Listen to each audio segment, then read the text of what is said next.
പരിശുദ്ധ പരമ ദിവ്യകാരുണ്യീശോയ്ക്ക് എന്നേരവും ആരാധനയും സ്തുതിയും പുകഴ്ചയും ഉണ്ടായിരിക്കട്ടെ. ഇന്ന് ജൂലൈ മാസം 12 ശനിയാഴ്ച, പരിശുദ്ധ അമ്മയുടെ മാധ്യസ്ഥം തേടി ഇന്ന് ദിവ്യകാരുണ്യനാഥനോട് നമുക്ക് പ്രാർത്ഥിക്കാം. കർത്താവെ, ഈ ദിവസം മുഴുവനും അവിടുത്തെ സജീവമായ സാന്നിധ്യം ഞങ്ങളോടൊപ്പം ഉണ്ടാകണമേ.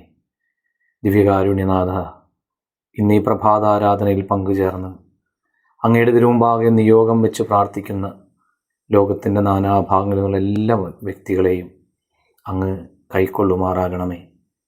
അവരുടെ നിയോഗങ്ങളിലേക്ക് അവിടുത്തെ കരുണ വർഷിക്കപ്പെടുമാറാകണമേ. ഈ ദിവസം ഞങ്ങൾക്ക് അനുഗ്രഹത്തിൻ്റെ ദിവസമായി മാറട്ടെ. മർക്കോസ് സുവിശേഷം 12 41 ധ്യാനിക്കാം. അവൻ ഭണ്ഡാരത്തിൻ്റെ എതിർവശത്തിരുന്ന് ജനക്കൂട്ടം ഭണ്ഡാരത്തിൽ നാണയത്തൊട്ടുകൾ ഇടുന്നത് ശ്രദ്ധിച്ചു. യേശു നിരീക്ഷിച്ചിരുന്ന കാര്യങ്ങളിൽ വളരെ പ്രധാനപ്പെട്ട ഒരു കാര്യമായിരുന്നു ഭണ്ഡാരത്തിലെ നേർച്ചയിടൽ.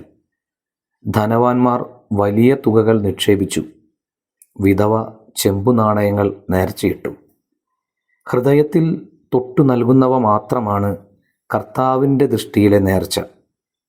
സ്വർഗരാജ്യമാകുന്ന ഭണ്ഡാരത്തിലേക്ക് ജീവിതത്തിലെ നന്മകളാകുന്ന നേർച്ചകൾ നാം ഇടുന്നത് കൊതിയോടെ നോക്കിയിരിക്കുന്നവനാണ് നമ്മുടെ ഈശോ.